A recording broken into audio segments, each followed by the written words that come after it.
What if the man behind that bathroom door held the key to the truth you've been hiding from yourself? What if one accidental glance shattered the straight life you had carefully built and forced you to confront feelings you never knew existed? And what if that man turned out to be the father of your closest friend, the one person whose approval you valued most in the world? The sun hung high over the quiet suburbs of Seattle that Saturday afternoon when I pulled my old Honda into the driveway of Isaiah's new house. Beckett, my best friend since freshman year at the University of Washington, had texted me the night before. "Dude, Dad just closed on this place. He's moving in solo after the divorce and could use an extra set of hands. You free? He always liked you." I didn't hesitate. Isaiah had been like a cool uncle figure to me for years, the steady, successful architect who raised Beckett alone after his mom left when we were kids. At 48, Isaiah still looked like he could bench press twice my weight and still have energy for a run. Beckett was 25, same as me, working his entry-level marketing job downtown and too swamped to help much himself. I grabbed the six-pack of IPA I had picked up and knocked on the front door. Isaiah answered almost immediately, wearing a simple gray t-shirt that hugged his broad shoulders and jeans that had seen better days. His salt and pepper hair was neatly combed, and that easy smile of his lit up his face. "Alex, come on in, man. Place is still a mess, but the view from the back deck makes up for it." The house was stunning, all open concept with high ceilings, hardwood floors, and floor-to-ceiling windows overlooking a wooded ravine. We spent the next hour hauling boxes from the garage, laughing about old college stories Beckett had apparently told his dad over the years. Isaiah's voice was warm, steady, the kind that made you feel safe even when life felt chaotic. By late afternoon, the heavy lifting was done. Isaiah wiped sweat from his forehead and said, "I need a quick shower to wash off this dust before we grill some burgers. Make yourself at home. Fridge is stocked." He disappeared down the hall toward the master bathroom. I wandered into the living room, flipping through a stack of architecture magazines on the coffee table, trying not to think about how empty my own apartment felt lately. Breakups, dead-end dates with girls who never quite fit, the nagging sense that something was missing. I pushed the thoughts away. A few minutes later, I heard the shower running. Then my phone buzzed, Beckett asking for an update. I typed a quick reply and stood to stretch. That's when I noticed the bathroom door hadn't clicked shut properly. It stood slightly ajar, steam curling out into the hallway. I didn't mean to look. I swear I didn't. But as I walked past to grab a glass of water from the kitchen, the angle gave me a clear view through the gap. Isaiah stepped out of the glass shower, water streaming down his chest, muscles defined from years of hiking and construction site work. The towel was slung low around his waist, and for one frozen second our eyes met in the mirror. He didn't flinch or cover up. He just smiled that calm, knowing smile and said, "Water pressure's killer in here, right?" I mumbled something incoherent and bolted back to the living room, heart hammering so hard I thought it might crack a rib. That image burned into my brain, the way the light caught the water on his skin, the quiet confidence in his stance. I had never looked at a man that way before. Never. But suddenly, every carefully constructed wall inside me began to tremble. I sat on the couch, staring at my hands, wondering how one moment after a bathroom door could make the entire world feel different.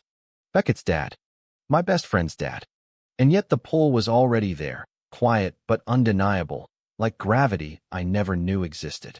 Isaiah emerged 10 minutes later in fresh clothes, hair damp, acting as if nothing had happened. We grilled on the deck as the sun dipped lower, talking about everything and nothing. He asked about my job at the nonprofit, about whether I was seeing anyone. I gave vague answers, my mind still replaying that glance. When Beckett called later to check in, I told him the house looked great and his dad was settling in fine. I didn't mention the door. I couldn't. That night, I drove home in silence, the radio off, the city lights blurring through the windshield. For the first time in 25 years, I felt completely lost and completely awake at the same time. The next week passed in a haze of sleepless nights and forced normalcy. I threw myself into work, volunteering extra hours at the youth center where I counseled teens struggling with identity issues, ironically enough. Every time my phone lit up with Beckett's name, I answered cheerfully, cracking jokes about his dad's new bachelor pad. But inside, The image of Isaiah stepping out of that shower replayed on loop. I tried dating again. A girl from the office who was sweet and funny, but every kiss felt hollow, like I was performing a role written for someone else. Midweek, Beckett texted that Isaiah was hosting a small housewarming on Friday and wanted me there.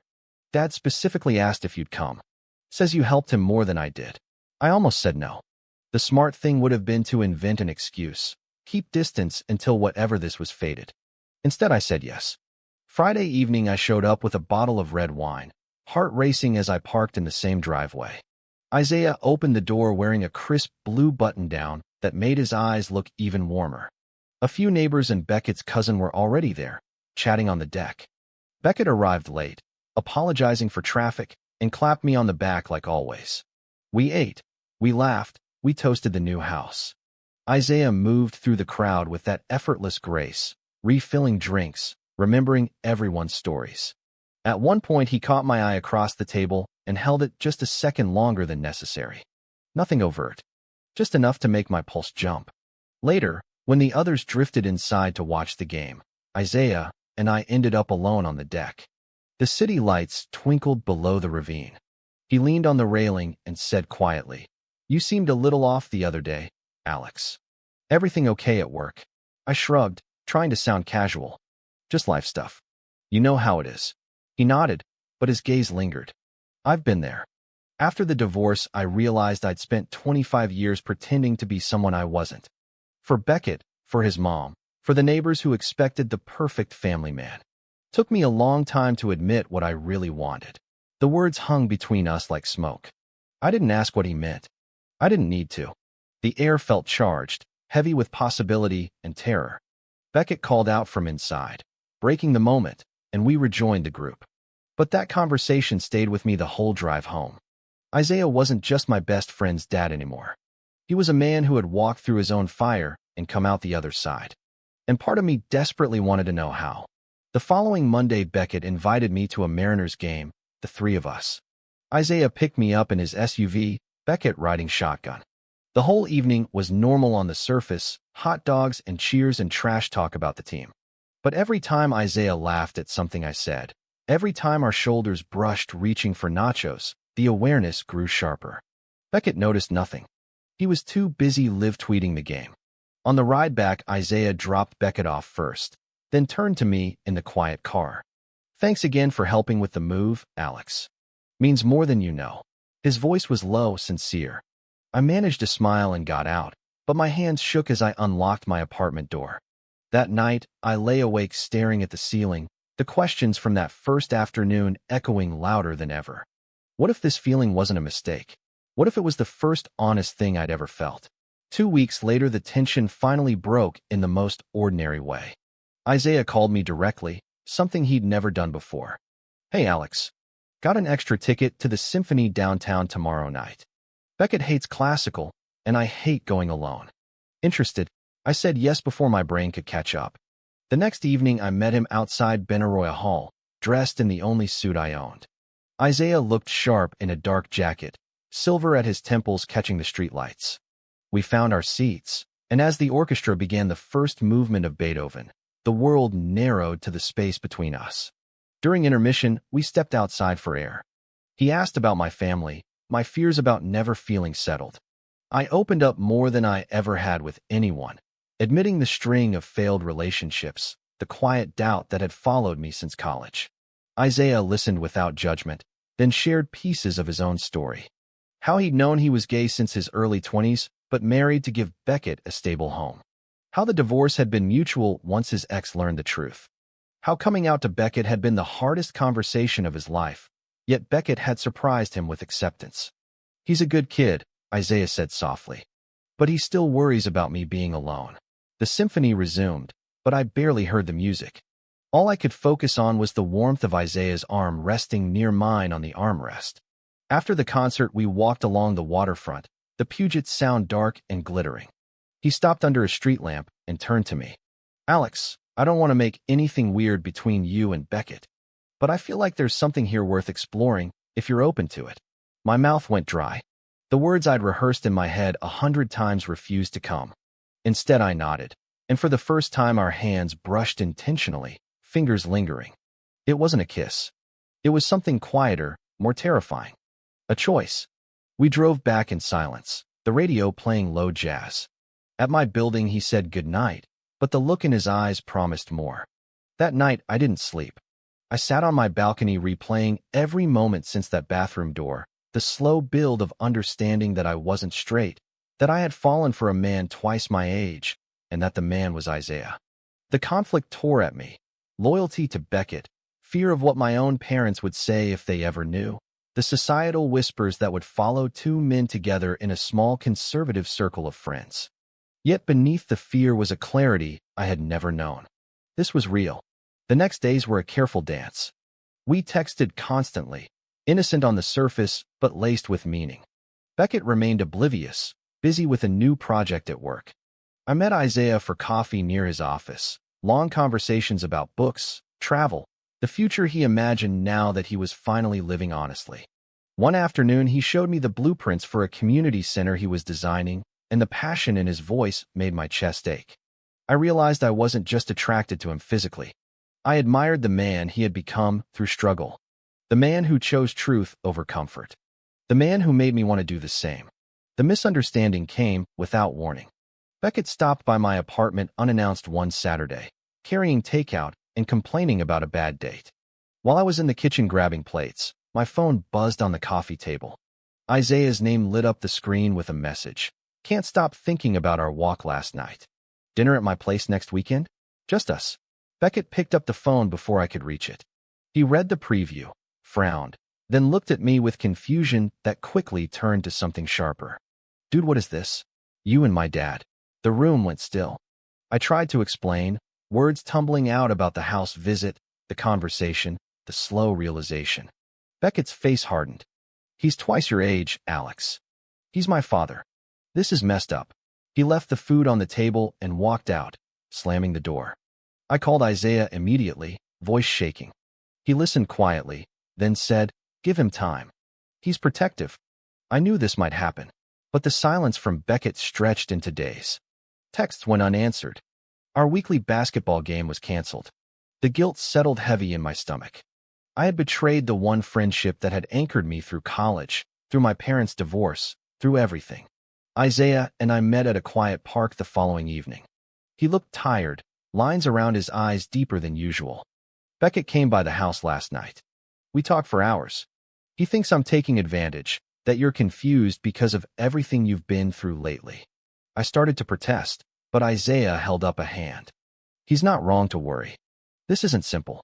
Society still judges men like us, especially when there's an age gap and family ties. I don't want to be the reason you lose your best friend. His voice cracked just slightly. For the first time, I saw the vulnerability behind the confident architect. He was willing to step back, to sacrifice whatever was growing between us to protect his son and me. The offer hurt more than any rejection ever could. That night, I sat alone in my apartment, the weight of every choice pressing down. I thought about the kids I counseled at work, the ones who came out only to face family silence or outright rejection. I thought about Isaiah's courage in coming out after decades of hiding. And I thought about Beckett, the brother I never had, whose trust one had shaken. The internal storm raged, but slowly a decision crystallized. I couldn't let fear win again. I texted both of them the same message. Meet me at the house tomorrow evening. We need to talk, all three of us. No more hiding. The drive to Isaiah's house the next evening felt like walking toward a cliff. I arrived first. Isaiah opened the door, his expression a careful mix of hope and caution. We waited on the deck in silence until Beckett's car pulled up. He stepped out, shoulders tense, but he came. The three of us sat around the outdoor table as twilight settled over the ravine. I spoke first, voice steadier than I expected. I told them everything, from the accidental glance after the bathroom door to the sleepless nights, the conversations that made me see myself clearly for the first time. I admitted the fear of losing Beckett, the worry about what friends and family would say, the way Isaiah's honesty had given me permission to stop pretending. Beckett listened without interrupting, jaw tight. When I finished, he looked at his dad. "You really feel this way about him?" Isaiah nodded. "I do. But I won't push if it costs you your friendship, son." Beckett stared at the table for a long moment. then let out a long breath. This is weird as hell. Like, really weird. But I saw how happy you were after you came out, Dad. And Alex, you've been off for months. If this is what makes both of you stop hiding, then I guess I have to deal with it. He didn't hug us or crack a joke, but he didn't leave either. The conversation stretched late into the night. Painful questions, awkward laughs, small concessions. Beckett set boundaries, no details, no PDA in front of him yet. Isaiah promised to keep things slow. I promised to keep being the friend he'd always known. After Beckett left, Isaiah and I stood on the deck alone. He took my hand openly for the first time. You didn't have to do that tonight. I smiled. Yeah, I did. For all of us. The kiss that followed was gentle, unhurried. Years of unspoken truth finally given space. No fireworks, no dramatic music, just the quiet certainty that we had chosen each other despite everything. The weeks that followed tested us. Beckett needed time, canceling a few hangouts before slowly warming again. My parents sensed something was different during a weekend visit and asked careful questions. I wasn't ready to tell them everything, but the weight of secrecy lifted a little each day.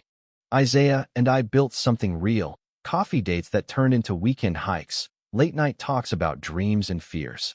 The age difference mattered less than the way we challenged each other to grow. He taught me to design my own life instead of following someone else's blueprint. I reminded him that vulnerability wasn't weakness. 6 months later, the three of us stood on the same deck watching the sunset paint the ravine gold. Beckett had brought his new girlfriend, a kind woman who accepted the unusual family dynamic without blinking. Isaiah's hand rested lightly on my shoulder, a casual touch that now felt natural. The road hadn't been smooth. There were still sideways glances from old neighbors, a tense Thanksgiving where my parents met Isaiah and asked polite but pointed questions, nights when doubt crept back in and I wondered if I had traded one set of expectations for another. But every time the fear rose, I remembered that moment after the bathroom door, the single glance that forced me to stop running from myself. Beckett raised his glass in a quiet toast. To new houses and new chapters. Isaiah smiled at me, eyes full of the same steady warmth that had started it all. We had all changed. Beckett learned that protecting his dad didn't mean controlling his happiness. Isaiah learned that love after 50 could still surprise him. And I learned that identity isn't something you find in one perfect revelation. It's built day by day through honest choices and the people brave enough to walk beside you. The world hadn't magically become accepting, but we had carved out our own space within it. As the stars came out over Seattle, I realized the questions that haunted me that first afternoon had been answered not with easy certainty, but with courage. Love between men didn't have to be dramatic or perfect. It just had to be true. And in the end, that truth was worth every difficult step. In reflecting on this story, I see how one unexpected moment can crack open a life and let in the light we didn't know we needed. The real lesson isn't about labels or who we love. It's about refusing to live half a life out of fear.